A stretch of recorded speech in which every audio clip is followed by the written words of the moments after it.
Bonjour tout le monde, c'est Pamela, bienvenue sur ma chaîne YouTube. J'espère que vous allez toutes et tous très bien en ce joli mois de mai.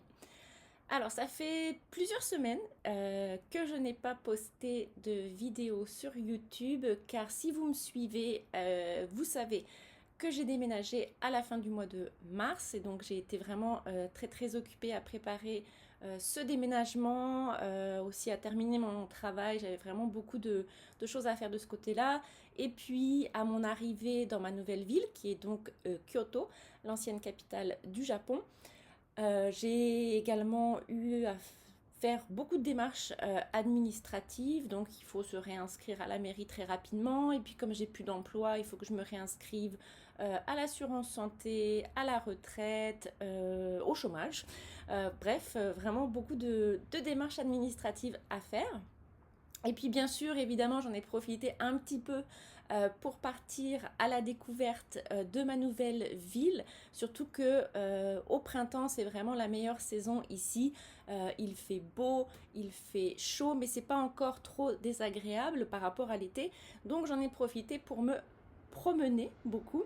Donc j'ai pris pas mal de vidéos des endroits que j'ai visités jusqu'à présent. Je vous les mettrai au fur et à mesure dans mes vidéos de présentation de bouquins. Alors, comment ça se passe pour moi?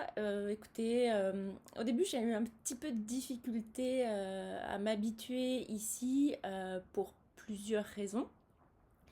C'est très difficile dans un premier temps de passer de sa propre maison à un petit appartement, surtout qu'on a les meubles qui sont faits pour la maison et pas pour l'appart. Donc, en gros, là où on vit en ce moment, c'est assez étroit. Pour vous donner une image, on peut sauter de la table de la salle à manger au canapé très facilement. C'est vraiment, tous nos meubles sont collés les uns sur les autres. Je fais du stretch tous les jours pour bouger là-dedans. C'est vraiment très compliqué. Il y a aussi le fait que la ville est complètement différente. Évidemment, on passe d'une ville moyenne dans une région très peu touristique à une grande ville qui est probablement l'une des villes les plus visitées du Japon. Donc forcément, il y a énormément de monde tout le temps, partout. J'ai pas trop l'habitude. Donc ça m'a demandé un petit temps d'adaptation. C'est pas toujours facile. Je dois m'habituer aussi aux gens d'ici qui sont très différents des gens du nord du Japon. Je trouve que les gens du nord sont beaucoup plus accueillants. Ici, ils sont assez froids, mais je peux comprendre aussi parce que, comme je vous dis, c'est une grande ville. Il y a énormément de touristes. Donc, je pense qu'ils me voient comme une touriste et pas comme une habitante comme eux. Et donc, de toute façon, on s'ignore les uns les autres comme dans n'importe quelle grande ville. Donc là aussi c'est un petit peu difficile, moi qui aime bien parler à plein de gens, donc ouais, je me suis sentie un petit peu isolée. Plus évidemment le fait de se retrouver tout d'un coup sans travail, donc passer de 60 heures de boulot par semaine à zéro, ça fait un choc aussi. Et voilà, donc j'ai eu quelques semaines où ça n'a pas été très évident. Je vous dirais honnêtement que j'avais pas le moral. Mais bon, je me suis forcée, je suis sortie, la ville est très belle et puis j'ai réussi à parler aussi à certaines personnes. Donc, grosso modo, ça va prendre encore un petit peu de temps là, mais ça devrait, euh, ça devrait bien se passer. De toute façon, je suis là et je n'ai pas le choix. Alors, j'arrête de raconter ma vie et je reviens à nos moutons, c'est-à-dire à la lecture. Alors, je vais vous présenter 3 livres aujourd'hui, comme dans chacune de mes vidéos, je vous présente toujours 3 livres. Les 3 livres que je vous présente aujourd'hui sont Mamie Luger de Benoît Philippon. Enfant de salaud, désolé, il y a un petit rayon de soleil qui fait qu'on voit pas très bien. Donc Enfant de salaud de Sorge Chalandon, ça c'est le deuxième roman dont je vais vous parler aujourd'hui. Et pour finir, un roman. Est-ce un roman? Difficile à dire, je vous expliquerai ça tout à l'heure pourquoi je dis ça. Espagnol, c'est signé Juan Talon et ça s'appelle Chef-d'œuvre. Donc je vous présente ces 3 romans plus en détail dès maintenant. Alors on commence tout de suite avec ce polar, Mamie Luger, signé Benoît Philippon. Alors qu'est-ce que ça raconte ce petit roman? C'est tout simplement l'histoire d'une vieille femme, Berthe, qui a 102 ans et qui un beau jour est arrêtée par la police parce qu'elle a tiré à la fois sur les forces de l'ordre et sur son voisin. Donc c'est grave, et elle est arrêtée, elle est amenée au commissariat où elle va être interrogée par un inspecteur appelé Ventura. Et cet inspecteur, il est quand même surpris de la personne qu'il a en face de lui. C'est pas tous les jours qu'on a une mamie qui a dépassé les 100 ans, qui se met à canarder tout ce qui bouge autour de sa maison. Et donc il veut essayer de comprendre pourquoi est-ce qu'elle s'est mise à faire ça, et puis aussi qui elle est. Donc il lui demande de raconter un petit peu sa vie, et Berthe, elle va pas se faire prier, elle va tout dérouler. Tout commence en 1914 avec la naissance de Berthe, en même temps que débute la Première Guerre mondiale. Première Guerre mondiale qui d'ailleurs la privera de son père.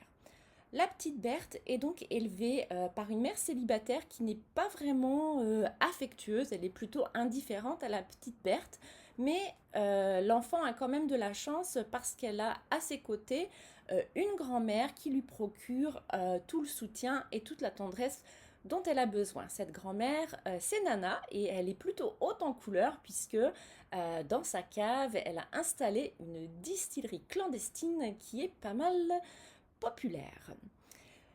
Donc la petite Berthe grandit entourée de ces deux femmes, et puis elle devient une belle jeune fille.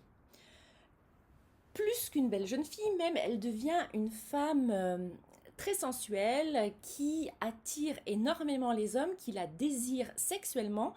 Et puis Berthe, elle n'est pas tellement farouche comme fille, donc elle aime bien se prendre au jeu avec les hommes.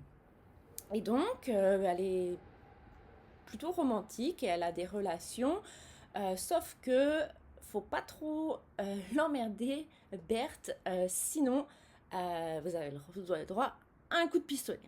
Voilà. Donc, je ne vous en dis pas plus pour ne pas gâcher l'histoire. Je vais vous donner mon avis dès maintenant.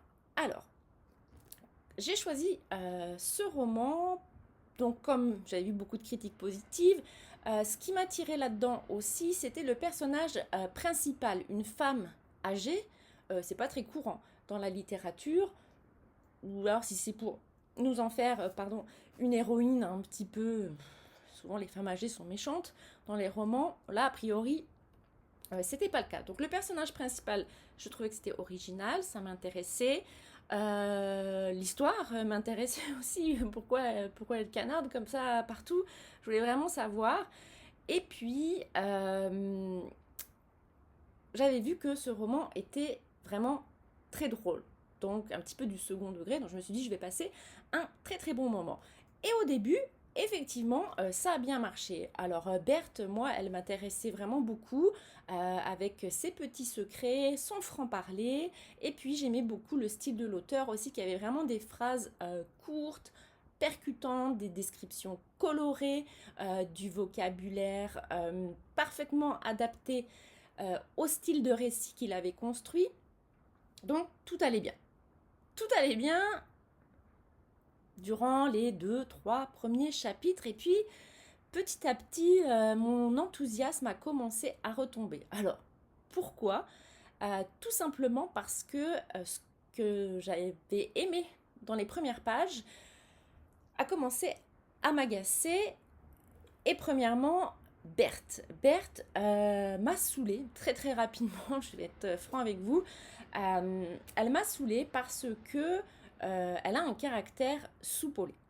Alors, Berthe, si vous voulez, c'est une femme qui... est-ce qu'on peut dire qu'elle cherche l'amour? Je sais pas.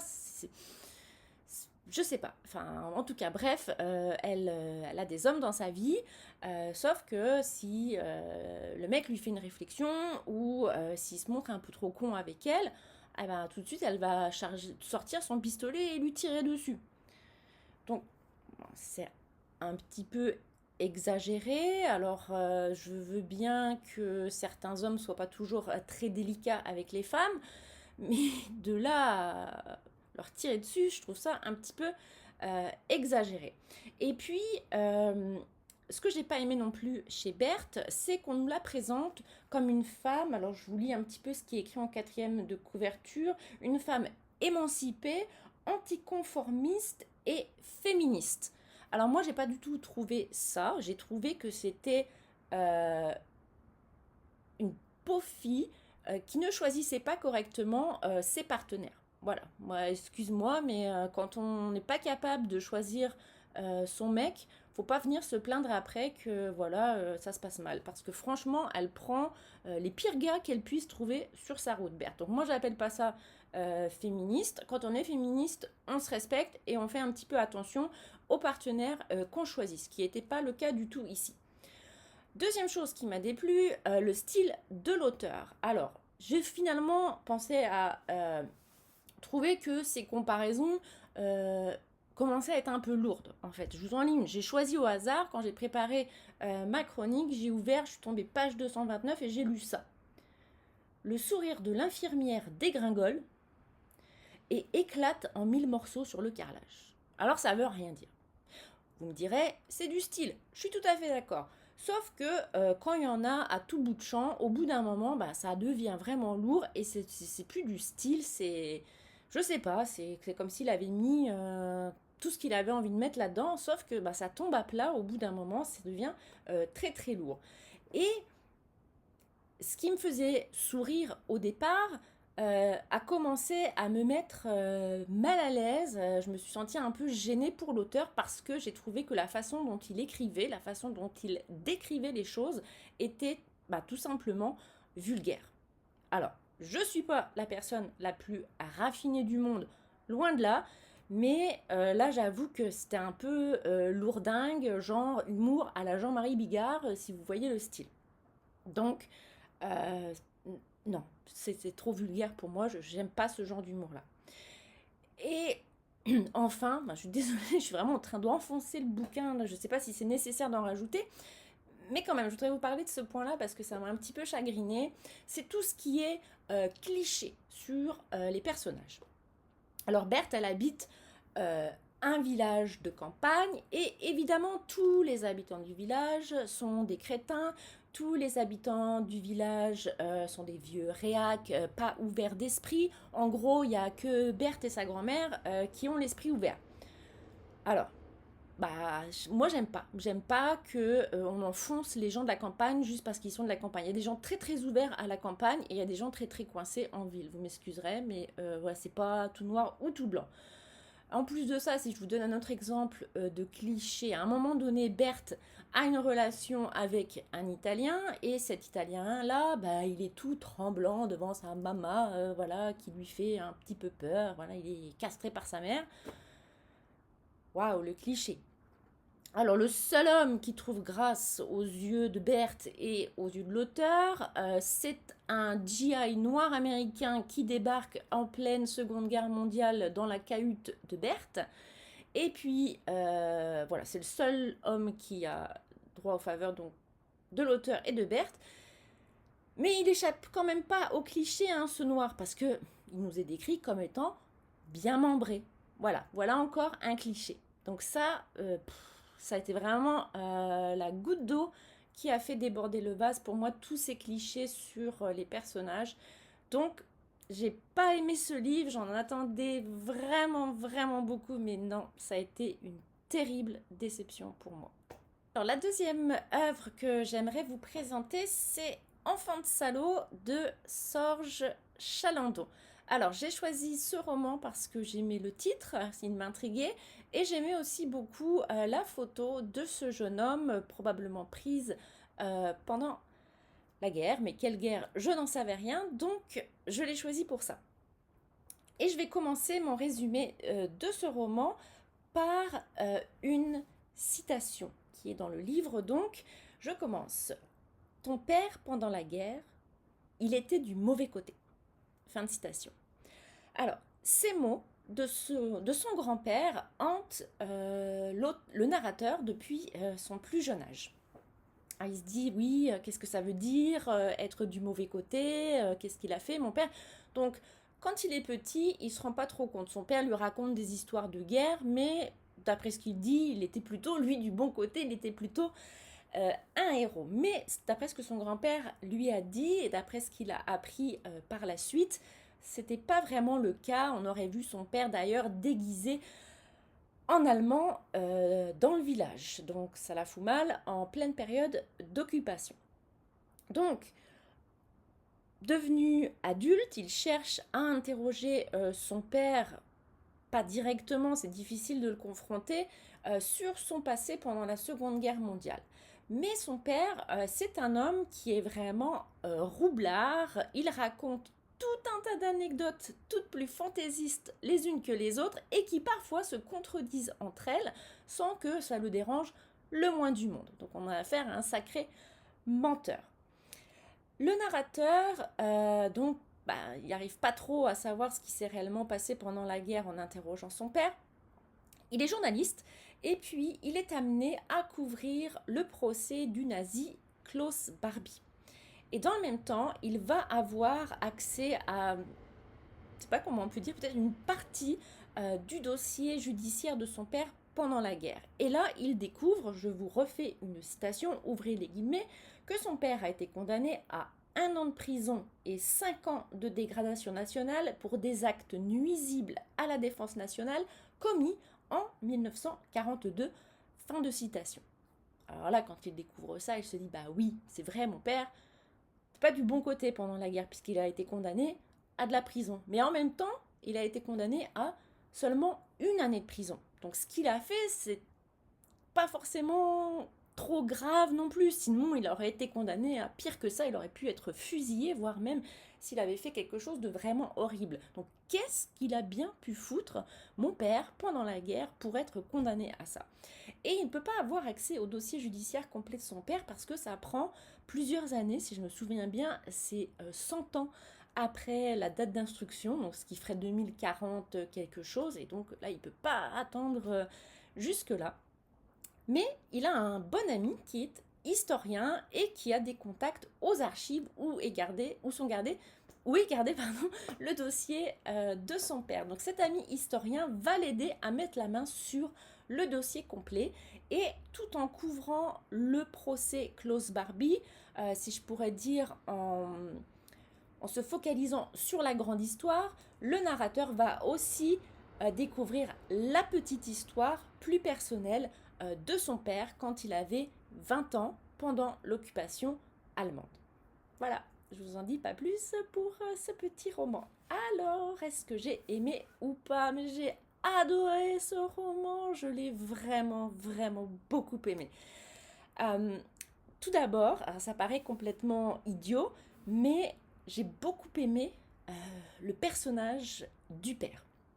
Alors le personnage, oui c'est un salaud, oui c'est un fourbe, il est mesquin, il est colérique, il est menteur, mais la façon dont l'auteur le décrit, ça fait qu'on ressent quand même une certaine tendresse pour ce gamin de 20 ans entraîné dans des pérégrinations durant la Seconde Guerre mondiale. Et puis on se dit que nous aussi, franchement, en tout cas moi personnellement, à 20 ans, j'étais pas très fut-fut et peut-être que j'aurais fait n'importe quoi aussi à ce moment-là. Donc c'est un peu difficile de le juger là-dessus.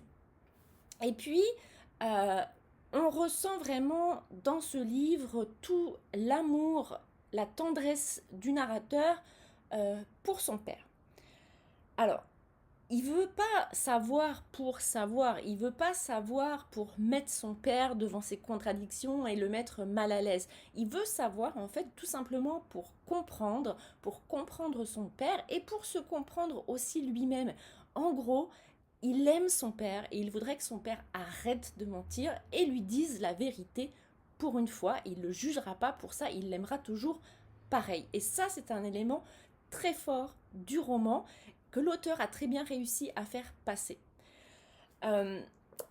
J'ai beaucoup aimé aussi son choix d'alterner entre, surtout dans la deuxième partie, je dirais dans la deuxième moitié du roman, on a des chapitres qui nous relatent le procès de Klaus Barbie. C'est poignant, c'est vraiment, c'est dramatique, toutes les horreurs que cet homme a pu commettre sur les Juifs. C'est vraiment terrible. Et les passages où l'auteur va se plonger petit à petit, doucement, parce que c'est dur pour lui, dans le dossier judiciaire de son père. Et euh, finalement, son père, il a toujours été roublard, menteur, mesquin, etc., comme je vous l'ai dit. Il a toujours été comme ça, puisque même les enquêteurs qui l'ont interrogé après la guerre ont pas vraiment réussi à savoir qu'est-ce que c'est que ce type-là et qu'est-ce qu'il a fait vraiment. Donc, c'est fascinant, c'est vraiment fascinant et c'est très très bien raconté puisque Sorge Chalandon, c'est difficile à dire, écrit vraiment très bien.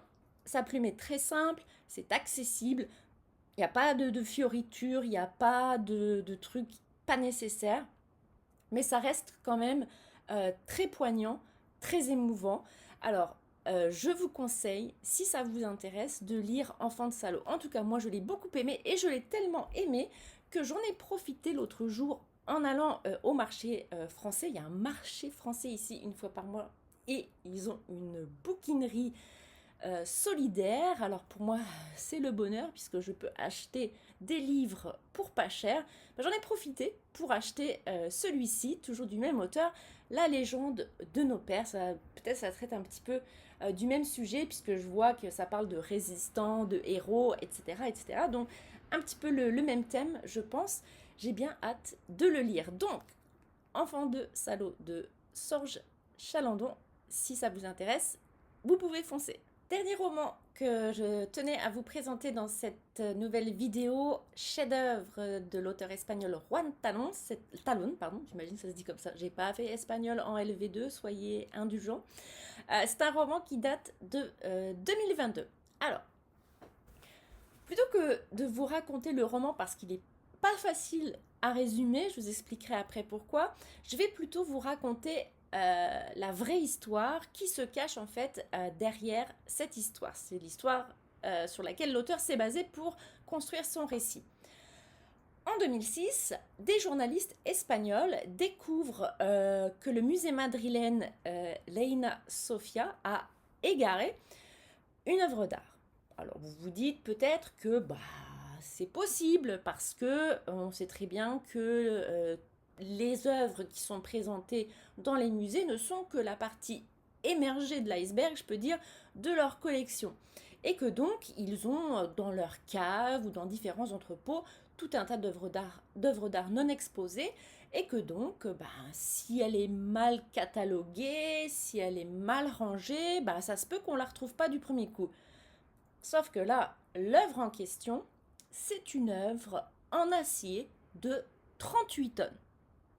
Alors, ça paraît incroyable, mais oui, le Reina Sofia a réellement perdu cette œuvre de l'américain Richard Serra.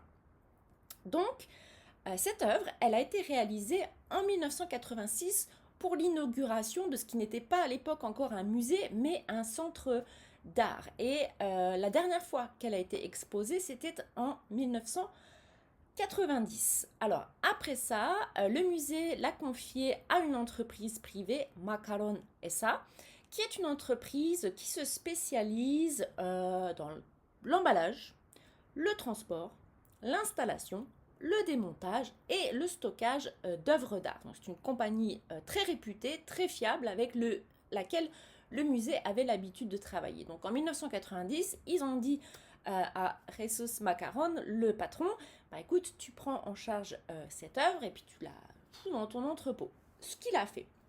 Sauf que la société Macaron a fait faillite en 1998, je crois. Et voilà, donc ces biens ont été saisis, voilà, l'entrepôt a été rasé quelques années après, et à la place, là où il y avait l'entrepôt, le ministère du Travail a construit un de ces bâtiments, je crois que c'était pour des archives ou quelque chose comme ça. Donc, ça, l'Aina Sofia, ça n'a pas l'air de trop les tracasser, et il faut attendre 2005 et l'arrivée d'une nouvelle directrice à la tête du musée pour qu'on s'intéresse à cette œuvre. Parce qu'elle, elle se rend compte en fait qu'il n'y a pas vraiment d'inventaire des possessions des musées. Et elle veut donc absolument qu'on se mette à faire cet inventaire. Et c'est à cette occasion que le musée découvre que l'œuvre de Richard Serra a disparu. Et elle n'a toujours pas été retrouvée. Voilà, donc ça c'est l'histoire que Juan Talón nous raconte. Il nous la raconte d'une façon très très particulière puisqu'il fait intervenir un total de 71 narrateurs. Alors c'est marqué je crois 72 sur la 4e de couverture, j'en ai compté 71. Peut-être je me suis trompée, on va dire 72, allez. Donc ces 72 narrateurs vont nous parler de la disparition de l'œuvre, mais pas que, parce que ces différents narrateurs ne parlent pas tous à la même époque. On va passer par exemple de 1986 à 2003, puis 2015, puis on revient en 88, puis après on arrive en 2002. Voilà, ça change tout le temps de temporalité et ça change tout le temps de narrateur. Je dirais qu'en moyenne, une personne, c'est à peu près 5 pages. Voilà. Et les intervenants aussi sont tous complètement différents. On a des fonctionnaires du ministère de la Culture, des gens qui travaillent à la brigade du patrimoine, je ne savais pas que ça existait, des artistes, certains qui n'ont absolument rien à voir avec le domaine de la sculpture, Richard Serra lui-même. On a également des personnes qui s'occupent d'installations, d'expositions, etc., etc. Donc tout un tas de gens qui parle de tout un tas de sujets, pas uniquement de la disparition. Donc c'est assez déstabilisant ce changement de point de vue, ce changement de temporalité, et je vous avouerai que ça m'a pris un petit peu de temps pour m'adapter à cette construction particulière. Néanmoins, j'ai apprécié ma lecture parce que le monde de l'art, et surtout de l'art contemporain, c'est vraiment pas quelque chose qui m'intéresse, c'est quelque chose auquel je n'avais jamais vraiment réellement pensé. Et puis, en lisant je ne sais pas si on peut dire c'est un roman, en lisant ce récit, j'ai découvert en fait toute la logistique en fait derrière le fonctionnement d'un musée, la création d'un musée, la logistique qui entoure les œuvres d'art quand il faut les déplacer d'un pays à un autre pour des expositions. Il y a des entreprises qui font ça et qui prennent des risques énormes. Et comme dans le cas de Macaron et ça, souvent ils sont pas payés quoi. Le ministère de la Culture n'a pas payé cette compagnie. Et c'est pour ça qu'ils ont fait faillite en fait, c'est quand même incroyable. Donc quant à l'œuvre d'art, on ne sait toujours pas ce qu'elle est devenue.